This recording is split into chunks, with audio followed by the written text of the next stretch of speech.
നമസ്കാരം. ചരിത്രപ്രധാനമായ ഇന്ത്യൻ വനിതാ സംവരണ ബില്ലിനെക്കുറിച്ചുള്ള ഈ പുതിയ വിശകലനത്തിലേക്ക് എല്ലാവർക്കും സ്വാഗതം.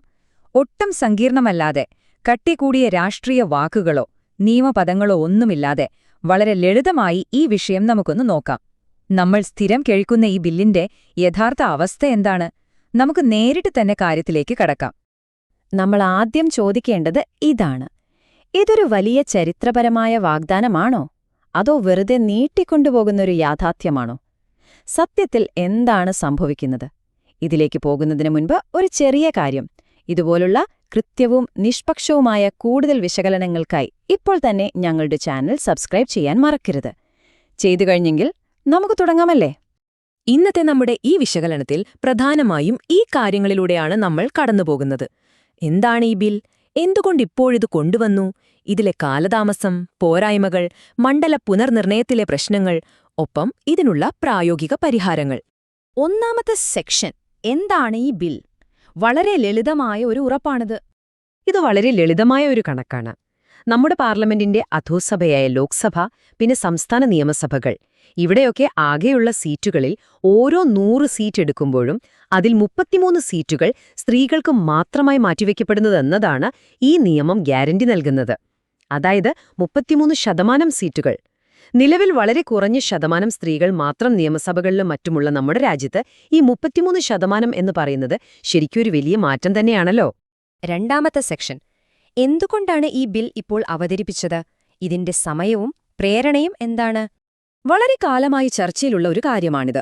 അപ്പോൾ 2024 തെരഞ്ഞെടുപ്പിന് തൊട്ടുമുൻപ് സർക്കാർ എന്തിനാണിത് പാസാക്കിയതെന്ന് പലർക്കും സംശയമുണ്ടാകാം. 2024 തെരഞ്ഞെടുപ്പിന് മുന്നോടിയായി ദേശീയ തലത്തിൽ നാരീശക്തി അഥവാ സ്ത്രീ ശാക്തീകരണം വലിയ രീതിയിൽ ഉയർത്തിക്കാട്ടുക എന്നതാണ് ഇതിന് പ്രധാന കാരണമായി സർക്കാർ പറയുന്നത്. ഇതാണ് അവരുടെ പ്രധാന ലക്ഷ്യം. ഇതിൽ മറ്റൊരു കാര്യം കൂടി നമ്മൾ ശ്രദ്ധിക്കേണ്ടതുണ്ട്. ഭാവിയിൽ പാർലമെന്റിലെ മൊത്തം സീറ്റുകളുടെ എണ്ണം വർദ്ധിപ്പിക്കാൻ സർക്കാരിന് പദ്ധതിയുണ്ട്. അതൊരു വലിയ കാര്യമാണ്. അങ്ങനെ വരുമ്പോൾ ഇപ്പോൾ നിലവിൽ തിരഞ്ഞെടുക്കപ്പെട്ട പുരുഷന്മാരുടെ സീറ്റുകൾ അധികം നഷ്ടപ്പെടുത്താതെ തന്നെ ആ പുതിയതായി വരുന്ന സീറ്റുകൾ സ്ത്രീകൾക്ക് എളുപ്പത്തിൽ നൽകാൻ കണക്കുകൾ പ്രകാരം സാധിക്കും. അതായത് നിലവിലുള്ള പുരുഷ ജനപ്രതിനിധികളെ അത്ര കണ്ട് ബാധിക്കാത്ത രീതിയിൽ ഈ വലിയൊരു മാറ്റം കൊണ്ടുവരാൻ പുതിയ സീറ്റുകൾ വരുന്നതിലൂടെ സാധിക്കും. അതാണ് ഇപ്പോഴത്തെ ഈ സമയക്രമത്തിന് പിന്നിലെ മറ്റൊരു പ്രധാന കാരണം. മൂന്നാമത്തെ സെക്ഷൻ, ഈ നിയമം നടപ്പിലാക്കുന്നതിലെ കാലതാമസം. ഇനി ഈ നിയമത്തിന്റെ യഥാർത്ഥ യാഥാർത്ഥ്യത്തിലേക്ക് വരാം. നിയമം പാസായി എന്നത് ശരിയാണ്, പക്ഷെ ഉടനെ അത് നടപ്പിലാക്കാൻ ചില വലിയ കടമ്പകളുണ്ട്. ഒന്നാമതായി, രാജ്യവ്യാപകമായ ഒരു ജനസംഖ്യാ കണക്കെടുപ്പ്, അതായത് സെൻസസ് നടത്തണം. അതിനുശേഷം മാത്രമേ ഈ പുതിയ കണക്കുകൾ പ്രകാരം തിരഞ്ഞെടുപ്പ് മണ്ഡലങ്ങളുടെ അതിർത്തികൾ പുനർനിർണയിക്കാൻ കഴിയൂ.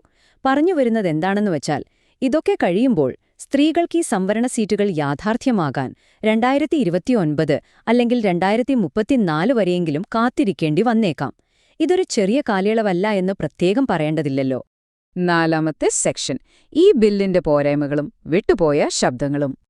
ഈ വലിയ കാലതാമസത്തിനു പുറമെ വേറെയും ചില പ്രശ്നങ്ങൾ ഈ ബില്ലിനുണ്ട്. പ്രധാനമായും വിമർശകർ ചൂണ്ടിക്കാണിക്കുന്ന ഒരു കാര്യം, മറ്റു പിന്നോക്ക വിഭാഗങ്ങൾക്കും, അതായത് OBC വിഭാഗങ്ങൾക്കും അതുപോലെ മതന്യൂനപക്ഷങ്ങൾക്കും ഇതിൽ പ്രത്യേക സംവരണമില്ല എന്നതാണ്. അപ്പോൾ എന്താണ് സംഭവിക്കുക?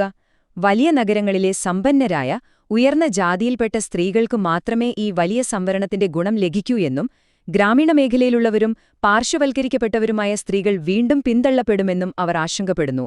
അതൊരു പ്രധാനപ്പെട്ട വാദം തന്നെയാണ്. അതുപോലെ മറ്റൊരു പോരായ്മ, ഈ നിയമം ബാധകമാകുന്നത് ലോക്സഭയിലും സംസ്ഥാന നിയമസഭകളിലും മാത്രമാണ് എന്നതാണ്. രാജ്യസഭ പോലുള്ള ഉപരിസഭകളെ പൂർണ്ണമായും ഇതിൽ നിന്ന് ഒഴിവാക്കിയിരിക്കുകയാണ്. അതായത് സർക്കാരിന്റെ വലിയൊരു ഭാഗത്ത്, പ്രത്യേകിച്ച് സുപ്രധാന തീരുമാനങ്ങളെടുക്കുന്ന ഉപരിസഭകളിൽ ഇപ്പോഴും സ്ത്രീകൾക്ക് മതിയായ പ്രാതിനിധ്യം ലഭിക്കില്ല എന്നാണ് ഇതിനർത്ഥം. ഇതും വിമർശകർ വലിയൊരു പോരായ്മയായി തന്നെയാണ് വിലയിരുത്തുന്നത്. ഇനി ഇതിലേറ്റവും വലിയ മറ്റൊരാശങ്കയാണ് സർപഞ്ച് പതി എന്ന അവസ്ഥ. നിങ്ങൾ ഈ വാക്ക് ഒരുപക്ഷെ കേട്ടിട്ടുണ്ടാകും. കടലാസിൽ ഒരു സ്ത്രീ തിരഞ്ഞെടുക്കപ്പെടുകയും എന്നാൽ യഥാർത്ഥത്തിൽ അവരുടെ ഭർത്താവോ മറ്റു പുരുഷ ബന്ധുക്കളോ പിന്നിലിരുന്ന് അധികാരം പ്രയോഗിക്കുകയും തീരുമാനങ്ങൾ എടുക്കുകയും ചെയ്യുന്ന അവസ്ഥയാണിത്. സംവരണം വരുമ്പോൾ ഗ്രാമപഞ്ചായത്തുകളിൽ കണ്ടുവരുന്നതുപോലെയുള്ള ഇത്തരം പാവ ഭരണാധികാരികൾ പാർലമെന്റിലും നിയമസഭകളിലും ഉണ്ടാകുമോ എന്ന ഭയം വളരെ യാഥാർത്ഥ്യമാണ്. ഈ അവസ്ഥ മാറണമെങ്കിൽ വെറും ഒരു സീറ്റ് സംവരണം പോരാ, സ്ത്രീ ശാക്തീകരണം കൂടുതൽ ആഴത്തിൽ തന്നെ നടക്കേണ്ടതുണ്ട്.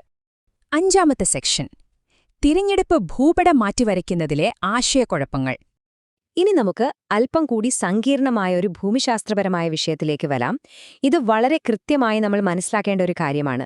നമുക്കറിയാം, ജനസംഖ്യയുടെ അടിസ്ഥാനത്തിലാണ് മണ്ഡലങ്ങൾ പുനർനിർണയിക്കുന്നത്. ദക്ഷിണേന്ത്യൻ സംസ്ഥാനങ്ങൾ ജനസംഖ്യാ നിയന്ത്രണം വളരെ വിജയകരമായി നടപ്പിലാക്കിയവരാണ്. എന്നാൽ ഉത്തരേന്ത്യൻ സംസ്ഥാനങ്ങളിലോ അവിടെ ജനസംഖ്യ വൻതോതിൽ വർദ്ധിച്ചിട്ടുണ്ട്. അപ്പോൾ പുതിയ ജനസംഖ്യാ കണക്കെടുപ്പ് വരുമ്പോൾ ജനസംഖ്യ വിജയകരമായി നിയന്ത്രിച്ചതിന്റെ പേരിൽ ദക്ഷിണേന്ത്യൻ സംസ്ഥാനങ്ങൾക്ക് പാർലമെന്റിലെ സീറ്റുകൾ നഷ്ടപ്പെടുകയും അവരുടെ രാഷ്ട്രീയ ശബ്ദം തന്നെ ദുർബലമാവുകയും ചെയ്യുമോ എന്ന് വലിയൊരു ഭയം നിലനിൽക്കുന്നുണ്ട്. അതുകൊണ്ടുതന്നെ ഈ ഭൂപടം മാറ്റിവരയ്ക്കൽ പ്രക്രിയ അധികാര കേന്ദ്രീകരണത്തിനുള്ള ഒരു കുറുക്കുവഴിയാണെന്ന് പല വിമർശകരും വാദിക്കുന്നുണ്ട്. നോക്കൂ, ഉത്തരേന്ത്യൻ സംസ്ഥാനങ്ങളിൽ കൂടുതൽ സീറ്റുകൾ വരുന്നതോടെ അവിടെ മാത്രം വിജയിക്കുന്ന ഒരു രാഷ്ട്രീയ പാർട്ടിക്ക് ദേശീയ രാഷ്ട്രീയം പൂർണ്ണമായും നിയന്ത്രിക്കാൻ കഴിഞ്ഞേക്കും എന്നതാണ് അവരുടെ പ്രധാന വാദം. ഇത് തീർച്ചയായും നമ്മൾ അറിഞ്ഞിരിക്കേണ്ട ഒരു വീക്ഷണമാണ്. ദക്ഷിണേന്ത്യയുടെ രാഷ്ട്രീയ പ്രാതിനിധ്യം കുറയുന്നത് വലിയൊരു സംവാദത്തിന് തന്നെ വഴിവെച്ചിട്ടുണ്ട്. അവസാനത്തെ സെക്ഷൻ ഇതിനുള്ള പ്രായോഗികമായ പരിഹാരങ്ങൾ എന്തൊക്കെയാണ്? ഇത്രയധികം പ്രശ്നങ്ങളും ആശയക്കുഴപ്പങ്ങളും ഉണ്ടെങ്കിലും വെറുതെ കുറ്റങ്ങൾ മാത്രം പറയുന്നതിനു പകരം ഇത് പരിഹരിക്കാൻ വിദഗ്ധർ നിർദ്ദേശിക്കുന്ന ചില പ്രായോഗിക പരിഹാരങ്ങൾ നമുക്കൊന്ന് നോക്കാം. പ്രധാനമായും 3 കാര്യങ്ങളാണ് അവർ പറയുന്നത്. 1. കാത്തിരിക്കാതിരിക്കുക. പുതിയ ജനസംഖ്യാ കണക്കെടുപ്പിനോ മണ്ഡല പുനർനിർണയത്തിനോ കാത്തുനിൽക്കാതെ നിലവിലുള്ള സീറ്റുകളിൽ തന്നെ ഈ 33% സംവരണം ഇപ്പോൾ തന്നെ നടപ്പിലാക്കാൻ കഴിയും. 2ാമത്തെ കാര്യം, രാഷ്ട്രീയ പാർട്ടികളുടെ നിയമങ്ങൾ മാറ്റുക. അതായത് തിരഞ്ഞെടുപ്പ് കമ്മീഷൻ മുഖേന പാർട്ടികൾ അവരുടെ തിരഞ്ഞെടുപ്പ് ടിക്കറ്റുകളുടെ 33% സ്ത്രീകൾക്ക് നൽകണമെന്ന് കർശനമായി നിർബന്ധമാക്കുക. ഇനി 3ാമത്തേത്, ശരിയായ പരിശീലനം. നേരത്തെ നമ്മൾ പറഞ്ഞ പാവഭരണാധികാരികൾ ഉണ്ടാകാതിരിക്കാൻ സ്ത്രീകൾക്ക് സ്വന്തമായി തീരുമാനങ്ങൾ എടുക്കാനും ഭരിക്കാനും പ്രാപ്തരാക്കുന്ന രീതിയിലുള്ള മികച്ച പരിശീലനവും പിന്തുണയും പാർട്ടികൾ നൽകുക. നമ്മുടെ ഈ ഒരു വിശകലനം അവസാനിക്കുമ്പോൾ നിങ്ങൾ സ്വയം ഒരു ചോദ്യം ചോദിക്കുക. ഈ വനിതാ സംവരണ ബിൽ ഇന്നത്തെ കാലത്ത് സ്ത്രീ പ്രാതിനിധ്യത്തിനായുള്ള യഥാർത്ഥമായ ഒരു ചുവടുവെപ്പാണോ, അതോ നാളേക്ക് വേണ്ടിയുള്ള വെറുമൊരു രാഷ്ട്രീയ വാഗ്ദാനം മാത്രമാണോ? പ്രതീക്ഷയും യാഥാർത്ഥ്യവും തമ്മിലുള്ള ഈ വിടവ് എങ്ങനെ മാറുമെന്ന് നമുക്കെന്തായാലും കാത്തിരുന്ന് കാണാം. ഈ സുപ്രധാനമായ വിഷയത്തെക്കുറിച്ചുള്ള കാര്യങ്ങൾ നിങ്ങൾക്ക് കൂടുതൽ വ്യക്തമായി എന്ന് കരുതുന്നു. ഞങ്ങളുടെ കൂടെ ചേർന്നതിന് നന്ദി. കൂടുതൽ വിജ്ഞാനപ്രദമായ ഇത്തരം വിശകലനങ്ങളുമായി നമുക്ക് വീണ്ടും കാണാം.